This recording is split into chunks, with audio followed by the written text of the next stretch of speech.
I stood outside that glass high-rise building, trying to hide the fact that I was holding my pants together with safety pins.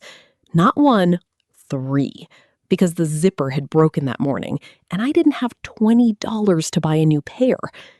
Inside, I could see people walking through the marble lobby, polished shoes, $1,000 suits, lattes in their hands. And as they passed the revolving doors, a couple of them glanced at me, looked me up and down, and laughed quietly behind their hands. My hands were shaking, not just from the cold, from the humiliation that hadn't even started yet. And then the elevator doors opened, and the CEO stepped out. He looked directly at me. I thought he was going to ask security to remove me. Instead, he froze. His face went pale, and he asked a question that made my stomach drop completely. But I'm getting ahead of myself. I have to tell you how I ended up in that suit, because the betrayal didn't start at that office building. It started at my family's kitchen table 12 hours earlier. My name is Lauren, and for 26 years, I have been the invisible daughter. My older sister, Jessica, is what my parents call the successful one. She's 2 years older than me. She has the Instagram perfect apartment, the finance boyfriend, and the wardrobe that probably costs more than my car. Which is saying something because I don't actually own a car. I work 2 jobs. During the day, I'm a receptionist at a dental clinic.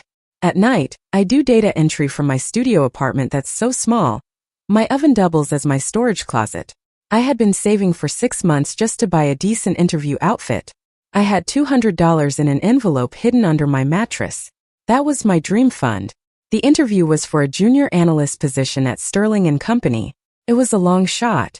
I didn't go to a fancy school, but I had taught myself coding at night, and I had been selected out of over 1,000 applicants. This was my one chance to change my life. The night before the interview, my mother called me. She said, "Come over for dinner. We want to help you." I should have known better, but I wanted to believe them so badly. When I got to their house, Jessica was already there, sitting at the kitchen table with a glass of wine. My dad was reading the newspaper, barely looking up. My mom was stirring a pot on the stove. I sat down, and my mom turned around holding a dry cleaning bag. She said, "We know you don't have anything appropriate to wear tomorrow, so Jessica is letting you borrow one of her old suits." My heart actually lifted for a second. I thought, okay, maybe they do care. Then my mom pulled the suit out of the bag, and my heart sank straight into my stomach.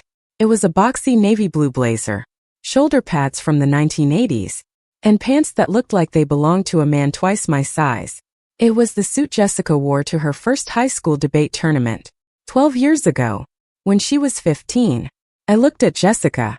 She was smiling, but it wasn't a kind smile. It was the smile she always gets when she's putting me in my place. My mom said, "It's a little big, but it's fine. You can't afford anything else, right?" I swallowed the lump in my throat. I said, "Actually, I've been saving. I have $200. I could go to the mall tonight." My mother cut me off. She looked me up and down and she said, "Don't be ridiculous, Lauren. Your sister needs her new work wardrobe for her career. You need to be realistic about where you are in life." My dad turned a page of his newspaper. He didn't even look up. That was the moment I realized something. They weren't helping me. They were reminding me of my place. And my place was beneath Jessica. I took the suit. I went home. And that night I tried it on. The blazer hung off my shoulders like a raincoat. The pants bunched around my ankles. I looked like a little girl playing dress-up in her grandmother's closet. But what happened the next morning made that night feel like a happy memory. I woke up at 5 a.m. I had 3 safety pins holding the pants shut because the button was missing. The zipper was stuck halfway. I used an old belt just to keep the waist from falling down to my knees. I stood in front of the mirror, and for a long time I just stared at myself. I looked ridiculous. The shoulder pads made me look like a linebacker. The sleeves covered my hands. I had to roll them up 3 times just to see my fingertips. But I didn't have a choice. So I took a deep breath. I told myself that my skills would speak louder than my clothes. I told myself that nobody would notice. That was a lie. The bus ride was the first nightmare. It was packed. And as I stood there holding the rail, this woman looked at my outfit, then looked at my face, and she actually covered her mouth to hide her laugh. A teenager in the back took a picture. I saw his phone flash. I got off 2 stops early just to walk the rest of the way because I couldn't take any more eyes on me. But here's the thing. Walking didn't help, because as I got closer to the financial district, the people around me started looking sharper, more expensive. By the time I reached the Sterling & Company building, I was surrounded by people who looked like they belonged on magazine covers. And then, the safety pin on my right hip snapped. I felt it pop. I pressed my hand against my pant leg and ran into the lobby bathroom. I had 5 minutes until my interview. My hands were shaking so hard I could barely get the second pin closed. I looked at myself in the fluorescent light, and I almost walked away. I almost turned around, gone home, and told myself I'd try again next year. But something stopped me. I don't know if it was stubbornness or stupidity, but I walked out of that bathroom, crossed the lobby, and pressed the button for the elevator. What happened in that elevator changed everything. The elevator doors opened, and I stepped inside. There was one other person in there. An older man, gray hair, navy suit with a perfectly folded pocket square. He was tall and quiet, holding a leather portfolio. He barely glanced at me. I pressed the button for the 14th floor. He was already on 17. The doors closed. For 10 seconds it was silent. I could feel him looking at my jacket, my rolled-up sleeves, the safety pin on my hip. I wanted the floor to open up and swallow me. Then he spoke. He said, "That's an interesting jacket." My face turned red. I said, "It's my sister's. Old." He didn't laugh. He just tilted his head. And he said, "Can I see the inside lining?" I thought it was a weird request, but I was so embarrassed that I just did it. I opened the blazer, and he leaned closer. His eyes went wide. The elevator stopped on the 14th floor. The doors opened, but he put his hand out to stop them from closing. And he asked me a question that made my stomach drop. He said, "Where did you really get this suit?" I said, "My sister. She wore it to a debate tournament in high school." "Why?" He stared at me for a long moment. Then he said, "This suit doesn't belong to your sister. This suit belonged to my brother." I didn't understand. I shook my head. "No, that's impossible. My sister." He didn't take me to the interview room. He took me up to the 17th floor. His office. He told his assistant to cancel his next 2 meetings. Then he closed the door. He walked over to a closet in the corner of his office, and he pulled out a suit bag. He said, "My brother was my best friend. He built this company with me. When he passed, I kept some of his things, including a suit he bought the week before he died. It's too small for me, but I think it might fit you." I started crying. I couldn't help it.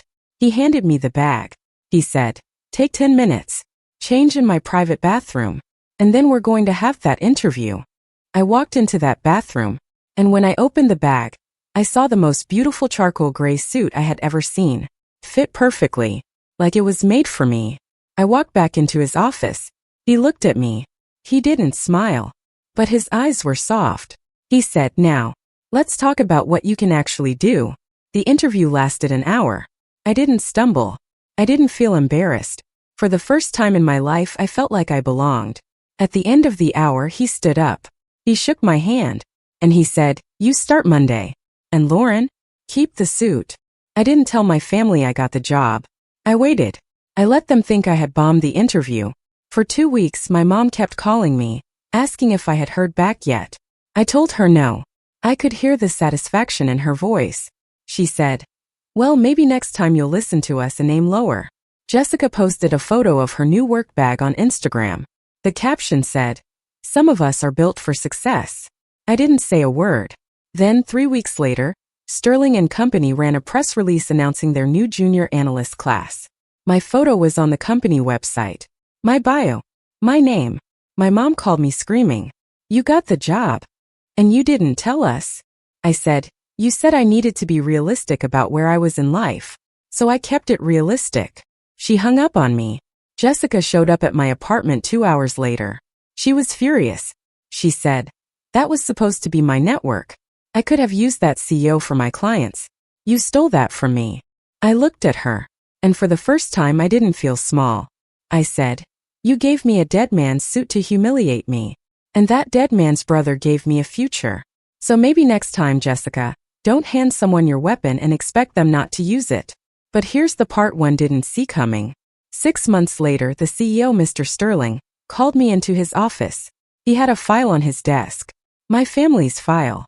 He said, "I did some digging after our interview. About your parents. About Jessica." My heart started racing. He said, "Your sister applied for a job here last year. She was rejected. But she didn't tell your family that, did she?" I shook my head. He opened the file. "And your parents? They've been living off a trust fund from your grandmother for 20 years. A trust fund that was supposed to be split equally between you and Jessica. But they hid it from you. They've been using your half to pay for Jessica's lifestyle." I couldn't breathe. He handed me a letter. "My lawyer is handling it. You're getting back everything you're owed. Plus interest." I sat in that chair for 10 minutes without saying a word. That oversized suit that everyone mocked? It didn't just get me a job. It exposed a 15-year lie.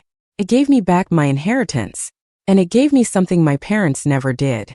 A family that actually believed in me. Mr. Sterling walks me to the elevator every Friday now.